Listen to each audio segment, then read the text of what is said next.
pohdin sitä, miltä ihmisistä tuntuu tällaisessa maailmassa. Ja jos nyt tätä meidän nykyistä maailmaa jo ihan tästä niin kuin viimeisen viikon ajalta miettii sitä, että jos tästä nykyisestä maailmasta ja siitä elämän tunnusta, jos siitä maalaisi jonkunlaisen kuvan, millainen se kuva olisi, niin se kuva olisi varmaan tämmöinen 1400-luvun lopun kuuluisan taidemaalarin Hieronymus Botschin maalaus, jossa ei ole perkele päätä eikä häntää. Ja jos tämän saman kuvan tästä niin kuin päivittäisi valokuvaksi viime syksystä päivitettynä, niin se valokuva näyttää tästä suurin piirtein tältä. Eli siinä ne on nätisti nipussa: sodat, taantumat, taudit, AI, Trumpit, Brexitit, Putinit, kaikki ja joka päivä. Jokainen meistä tietää sen tunteen, kun aamulla herää ja ottaa puhelimen katsoakseen uutisia ja ei yhtään tekisi mieli katsoa uutisia. Vaan entä se oma linssi, eli se elämäntuntu ja ihminen yksin tämän kaiken keskellä? Miten ihminen niin kuin voi ja pärjää tällaisessa maailmassa, jonka määräävä luonteenpiirre on repivä muutos koko ajan, joka päivä? Ihminenhän sinänsä kestää muutosta ihan hyvin, jos muutos tuntuu jotenkin loogiselta. Että siinä on kyse siitä, että evoluutio etenee, että jos sulla on A, B ja C, niin loogisesti pystyy päättelemään, että seuraavaksi tulee varmaan D ja E. Mutta kun tähän nykyiseen maailmaan ja elämäntuntuun kuuluu oleellisesti se, että sulla on A, B ja C, ja sen jälkeen tuleekin sitten 68 jättiläisorava, jossa ei voi siis yhtään tietää, että luoja varjelkoon, mitä ihmettä sieltä nyt niin kuin seuraavaksi niin kuin agendalle pukkaa. Se, mistä mä tällaisessa maailmassa olen tänään tämän teeman kannalta, mä olen erityisesti huolissani, on se, että sitten kun sitä muutosta saapuu meille niin kuin kotiin tai työpaikalle, niin tuolla paketin sisällä siellä voi olla vaikka kuinka hienoa muutosta muuten. Siis vaikka tänään agendalla oleva tekoäly, joka helpottaa monia, hyödyttää useimpia, jonka soveltaminen käytäntöön on paitsi tarpeellista, niin se on välttämätöntä silloin, kun me rakennetaan parempaa maailmaa. Mutta kun kaikkien näiden keskeisten isojen muutosvoimien pakkaus, kun avataan ja siinä päällä on se tuoteseloste, niin kaikkien muutosten tuoteselosteen viimeisessä kohdassa sivuvaikutukset lukee sama asia. Eli kaikissa niissä lukee, että saattaa johtaa ihmisten eriytymiseen toisistaan. Siellä on isoja ja pienempiä asioita, jotka kaikki taittaa samaan suuntaan. Siis vaikkapa sellaisia niin kuin se, miten me on jo kauan aikaa eletty sellaisessa niin kuin eetoksessa, jossa luomakunnan kruunu on tämmöinen upea, uniikki ihminen, joka elää rajoittamattomista vaihtoehdoista vapaasti valitsemaansa unelmaa.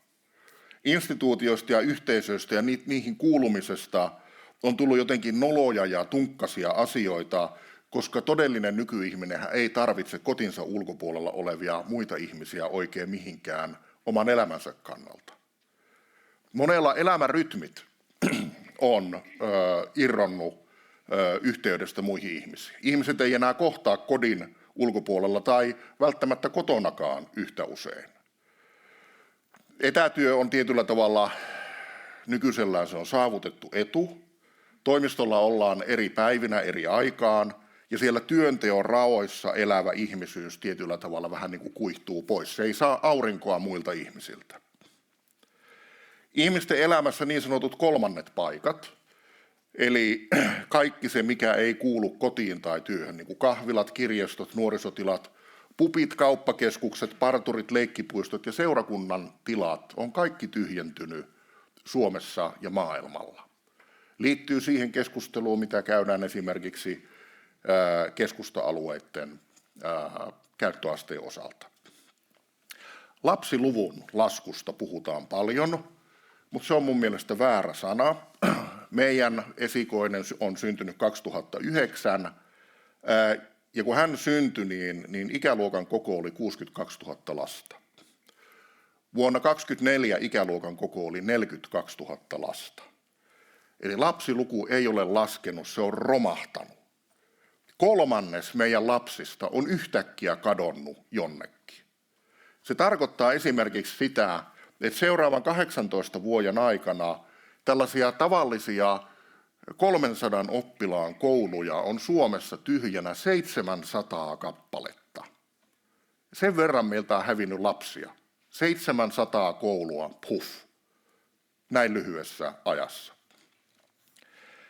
Näiden keskellä yksin asumisesta on tullut yleisempää kaikenikäisille. Jos yksin asuminen lisääntyy, lapsia ei ole, kolmannet paikat katoaa, missä ja miten me ollaan niin kuin tekemisissä muiden ihmisten kanssa? Verkossako? Verkossa me on jo aika hyvin opittu se, miten sosiaalinen media näyttää meille muut ihmiset aika hiton masentavina hahmoina. Siis somelinssin läpi katsottuna muut ihmiset on melko kamalia. Ihan hyvätkin ystävät, kollegat, luoja varjelkoon sukulaisista puhumattakaan, somen kautta katsottuna ei paljon mieltä ylennä. Me on toistaiseksi reagoitu tähän asiaan silleen niin kuin tupakkaan 70-luvulla, että me aletaan pikkuhiljaa olemaan valmiita keskustelemaan siitä, että josko olisi sitten kuitenkin aiheellista ehkä miettiä joitain rajoittavia toimia aivan pienimpien lasten osalta, että asiat eivät menisi ihan siihen suuntaan, miltä nyt näyttää. Ja nyt meille on tulossa samaa 16 vuoden, noin 16 vuoden ikärajaa haitallisille aineille kuin aiemminkin. Mutta edelleenkään, aivan samalla tavalla niin kuin 70-luvulla tupakan kanssa, tälläkään kertaa ei sanota aikuisista sanaakaan. Mehän olemme vain lapsista huolissaan.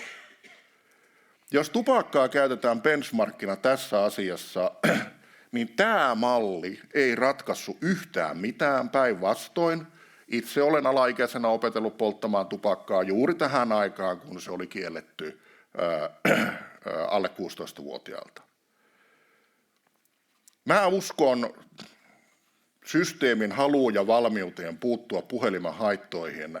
Sitten kun mä näen kotona Pasilassa virastotalon työntekijät keskellä työpäivää seisomassa tuollaisella somealueella, että joo, mä tulin vaan nyt tsekkaamaan mun notifikaatiot tänne, että oliko tullut kommenttia Instaan. Tai että lentokentillä on erilliset käyttökopit, että joo, puhelinta saa mennä käyttämään tonne puhelinten käyttöhuoneisiin. Ehkä sitten, kun some on verotettua, sitten kun se on kallista, sitten kun sen käyttö tehdään mahdollisimman vaikeaksi ja ennen kaikkea sitten, kun keskustelu siirtyy käytörajoituksista tekkifirmojen vastuuseen, niin ehkä sitten alkaa tapahtua jotain muutoksia. Ihmisten ero toisistaan on huipussaan siinä tilanteessa, jossa ihmiset innoissaan tarttuu mahdollisuuteen muotoilla itselleen oma todellisuus, jossa elää. Tämmöinen reality as a service-tyyppinen ajatus maailmasta. Aiemmin todellisuus, isojen ja oikeasti isojen asioiden välinen mittakaava, se siirtyi meille näissä tilanteissa. Mä olen itse siis vahvasti Gen X, syntynyt 70-luvulla, ollut lapsi 80-luvulla ja 80-luvullakin tuli muuten TV-uutisista vähän hitohirveätä tavaraa pienelle lapselle katsottavaksi. Mutta meillä tohon aikaan, meillä oli aina olemassa optio siitä, että kun maailma todistettiin yhteisesti näin, meillä oli aina optio, että me pystyttiin kysymään vanhemmilta, että mitä tämä tarkoittaa, miltä tämä pitäisi tuntua, ja sitten vanhemmat selitti meille, että mitä tämä kauheus tarkoitti, mitä maailmalta tuli. 90% tapauksia heidän ei koskaan tarvinnut selittää meille, koska asioiden mittakaava välittyi meille heidän reaktioissaan. Itse muistan hirveän hyvin 80-luvun kamalin uutinen, 86 Tšernobylin ydinvoimalaonnettomuus. Mä olen itse etnisesti lappilainen ihminen, Rovaniemeltä kotoisin. Istuttiin tolleen olkkarissa, äiti neuloi jotain niin kuin kaulahuivia siinä mun selän takana. Ja katsottiin sitä karttaa, missä niin kuin itärajaa pitkin se laskeumapilvi tuli tälleen ja kaarasi sinne Lapin ylle. Ja se äitin reaktio siinä tilanteessa oli, että voi kamala, sitä ei voi sitten enää marjassa käydä eikä porua syyä. Ja that's it. Se oli niin kuin siinä. Siis me tiedettiin, että kyseessä on niin kuin historiallisen luokan katastrofi, kyllä, mutta tappaako se meidät? Ei. Kun se tarkoittaa sitä, että ei voi enää marjassa käydä eikä poroa syyä. Nykyisellään tämä sama orkesteri on jokainen omassa huoneessaan, omalla sängyllään, katsomassa omalta mobiilipäätelaitteeltaan valitsemanaan ajankohtana Yle Areenasta ohjelmaa, jossa ihmiset katsovat yhdessä televisiota. Ja kun ne on niin ihania, että ajatelkaako tuolleen vielä katsottaisiin, että on niin jotenkin mukavan näköistä touhua. Ja ne kysymykset jää vastaamatta. Kysymys, johon te saatte vastaan, on se, että kuinka monella teistä on tänään tänne tullessa laukussa tai taskussa mukana kuulokkeet, käsi ylös. Kattokaapa ympärille, pitäkää käsi ylhäällä, kattokaa ympärille. Näin, saa laskea. Meillä oli kotona tuossa viime kesänä tilanne, että meidän keskimmäinen lapsi, 13-vuotias tyttö, oli suorittanut kurssia, oli menossa siis ensimmäistä kertaa eläessään kuntosalille käymään. Ja kun hän oli lähdössä sinne, niin kuin sohvatyynyt lenteli tälleen ympäriinsä ja mä niin kuin kysymään siinä, että mikä hätänä, 13-vuotias tyttö sanoi mulle, että toinen kuuloke on hukassa. Ja sitten minä että eihän ole mitään väliä, että kyllä nyt yhdellä kuulokkeella siellä pärjäät, että niin kuin kuuleehan silläkin. Isä, tiedätkö kuule, että kun minä menen sinne niin kuin kuntosalille, siellä pitää pistää hiukset kiinni. Ja kun minä pistän hiukset kiinni, mun korvat näkyy. Ja jos joku näkee, että mulle ei ole kuuloketta korvassa, se luulee, että mulle saa tulla jutteleen. Joka tarkoittaa sitä, että ne kuulokkeet, jotka teillä on sosiaalisten kontaktien ehkäisyväline. Älä tuu mulle, et sä näe. Mulla on kuuloke korvassa, älä puhu mulle, älä ota muhun kontaktia. Ja kaikki tämä tapahtuu samalla, kun tavallaan koko elämästä on jo tullut sovellus. Siis onpa kyseessä pankki, Kela, asuntokauppa, verottaja, koulukotiyhteistyö on puhtaasti Wilmaa, lääkäri on digilääkäri, parimuodostus on digitalisoitunut jo yli 10 vuotta sitten, psykoterapia matalan kynnyksen sisäänheittotuote on nuorille tämä meidän AI-chatbotti, että me juttelee sen kanssa. Ystävyyttä hallitaan WhatsAppissa tai Snapissa, olipa kyseessä mikä tahansa asia, there's an app for that. Kaupan kassa ei sano enää, että moi, vaan se sanoo, että jos sinulla ei ole bonuskorttia, paina ei bonuskorttia näppäintä. Aiemmin kaikki nämä oli ihmisiä. Itse muistan omasta nuoruudestani hyvin sen niin kuin lukio- ja armeijan välissä olevan niin kuin työttömyysjakso, jolloin mun aikaan piti vielä käydä Kelaa viemässä näitä työtön lappuja. Sitten kun sinne meni, niin tuulikaapista piti ottaa vuoronumero, ja vuoronumeron mukaan sitten arvottiin, että niin kuin pääsetkö tuolle vai joudutko tuolle. Ja sitten jos sä pääsit tuolle virkailijalle, niin sen virkailijan niin kuin supervoima oli se, että paitsi että hän hoiti sen homman oikein hyvin, hän aina sen asiakaspalvelutilanteen lopuksi kysyy, miten sulla noin muuten menee. Minulta 19-vuotiaalta työttömältä pojalta systeemi kysyi sen Marjatan kautta, että miten sulla noin muuten menee. Ja mä väitän, että tässä nykyisessä maailmassa olisi ihan hyvä, jos joku silloin tällöin kysyisi meidän 19-vuotiaalta pojilta, että miten sulla noin muuten menee. Ja mä siis ymmärrän tämän kehityksen perusteet ihan hyvin. Teknologinen kehitys, se mistä tulee mahdollista, on innostavaa. Erilaiset trendit, myynnin kasvu, rajut kustannuspaineet, ne kaikki ohjaa tähän suuntaan. Mutta se, mistä mä oon huolissaan, on se lapsi siellä pesuveden keskellä. Eli osana tätä intoa meiltä uhkaa yhteiskunnasta kadota inhimillinen käyttöliittymä. Siis se idea on siinä nimessä, ihmisten yhteinen yhteiskunta. Se systeemi on suunniteltu niin, että sen käyttöliittymä on ihminen, ei digitaalinen. Se oli koko sen homman idean ydin.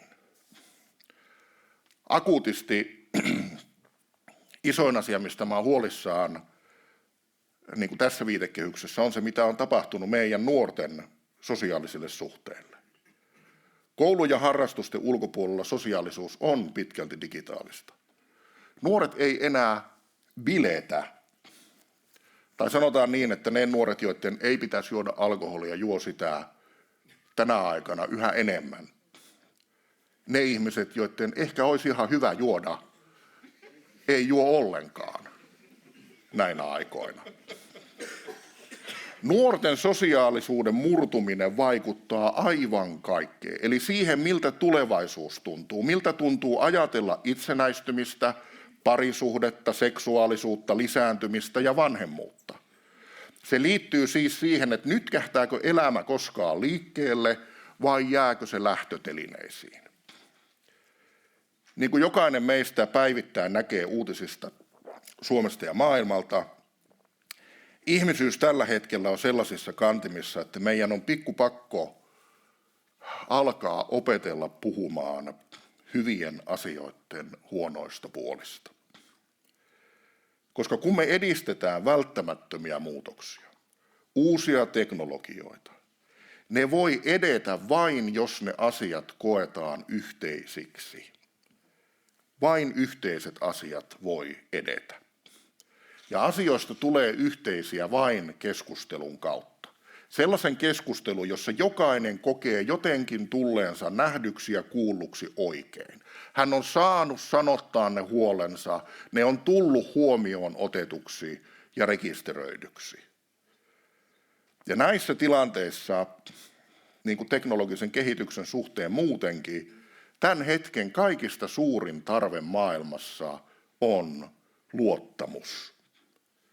Tämä on siis tutkitusti maailman suomalaisin asia. Että jos kysytään, että mikä tekee Suomesta uniikin tässä maailmassa, se on tämä sana. 2 viikon päästä tulee taas uusi onnellisuustutkimus. En tiedä, mikä meidän sijainti siinä on, mutta sen tiedän, että ei ole sattumaa, että tämän vuoden onnellisuustutkimuksen teemana on onnellisuus ja sosiaalinen media. Mutta onko sitä luottamusta, jos sitä pohtii, niin sille on olemassa hyvä happotesti. Eli 3 kysymystä teille. Silloin kun kansalaiset, asiakkaat, teidän kollegat, teidän suunnittelemien palvelujen käyttäjät, kun ne katsoo teidän tekemää työtä, uusia tulevia järjestelmiä ja ennen kaikkea teitä ihmisinä, miten he mielessään vastaa kysymykseen, jos nuo sais yksin päättää, haluaisiko ne meille hyviä asioita? Jos nuo sais yksin päättää, haluaisiko ne meille hyviä asioita? Jos se vastaus siihen kysymykseen on, että no kyllä varmaan, niin silloin on luottamus. Jos se vastaus on, että mä en oikein tiedä, niin silloin on epäluottamus. Mutta niin kuin tiedämme, se spektrihän ei lopu siihen, koska se menee luottamus, epäluulo, jossa hyvin monessa paikassa, teknologiassakin kasvavissa määrin, tämä epäluulo on tavallaan se default tehdasasetus tänä päivänä ihmisillä. Eli että jos nuo sais itse päättää, ne tuhoais mun tulevaisuuden. Niille ei kiinnosta pätkääkään mun etu tässä maailmassa. Toinen kysymys. Onko nuo uskottavia toimijoita tällaisessa maailmassa? Eli kun teitä katsoo, vaikuttaako taidot, osaaminen, välineet ja työn yhdessä tekemisen tyyli sellaiselta, että mä voin ihmisenä luottaa siihen, että mä oon hyvissä, osaavissa käsissä. Riskit on otettu huomioon. Ja tärkein kysymys, eli ymmärtääkö nuo yhtään, mikä elämässä on oleellista ja miltä minusta tuntuu? Tähän kysymykseen vastausta ei anna data, ei AI, vaan teidän pitää uskaltaa olla myös ihmisiä ja uskaltaa kyseenalaistaa se, että Herran sana ei tule datapisteistä eikä kielimalleista. Jos vastaus kaikkeen 3 kysymykseen on, että kyllä, se on luottamusta. Se on luottamusta hyvyyteen ja se on luottamusta kyvykkyyteen. Ja sellainen luottamus on vahvaa. Vaan miksi mä valitsin puhua näistä aiheista teille tänään? Se johtuu siitä, että vuosi sitten me oltiin samassa talossa, salissa, jossa puhuttiin tekoälystä ja verkkokaupasta. Puhuja oli kansainvälinen, ison yrityksen johtaja Saksasta. Hän kertoi oman alustansa tekoälyintegraatiosta ja käytti jälleen kerran samaa argumenttia, joka on meille kaikille tuttu, eli tämä uusi teknologia säästää aikaa. Eli että tämän integraation myötä tämä upea, uniikki yksilöihminen voi käyttää säästävän aikansa itsensä kehittämiseen ja luovuuteen. Tiedätte tämän kelan kaikki. Moderaattorina mun kysymys hänelle tuon esityksen jälkeen oli, että eikö tämä osa elämää, jota te olette teknologialla nyt säästämässä pois, eikö se ole ihan tavallista merkityksellistä elämää, jota me eletään karvoineen kaikkine? Eikö se ole just sitä oikeaa elämää, mistä tässä niin kuin tavallaan on kyse? Et mihin ihmeeseen se säästyvä aika pitäisi käyttää, jos se nyt menee tutkitusti pitkälti puhelimen parissa? Se seisoi se johtaja siinä lavalla ja silmää räpäyttämättä vastasi mulle, että our aim is that the saved time will be spent on our platform buying and shopping. No. Mun oli hyvin vaikea uskoa sitä, että sanoiko se ääneen ton. Tässä salissa istuu nyt aika iso osa niistä ihmisistä, jotka päättää, miltä suomalaisten digitaalinen ja inhimillinen tulevaisuus käytännössä tuntuu. Onko se tulevaisuus, joka ymmärtää ihmisen oikein, tajuaa inhimillisen käyttöliittymän merkityksen elämäntunnossa ja ennen kaikkea syvästi tajuaa sen, kuinka tärkeä asia ihmisten etäisyys toisistaan on meidän kaikkien tulevaisuuden kannalta. Mutta koska mä tiedän vanhastaan, että silloin kun saliin kokoutuu iso joukko ihmisiä, joiden oman työn niin kun sisältö usein täyttyy huikeista ideoista, joiden mahdollisuudet nostaa punaan poskille ja innostuksen huippuunsa,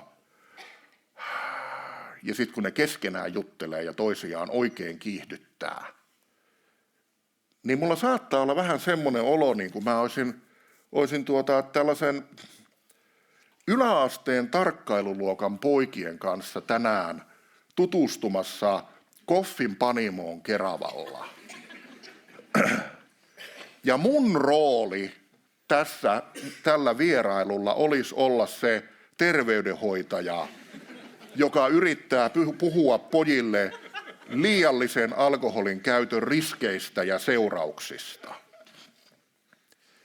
Se muutos, jota maailma nyt tuottaa, se on verbi, jossa joku tekee jotain.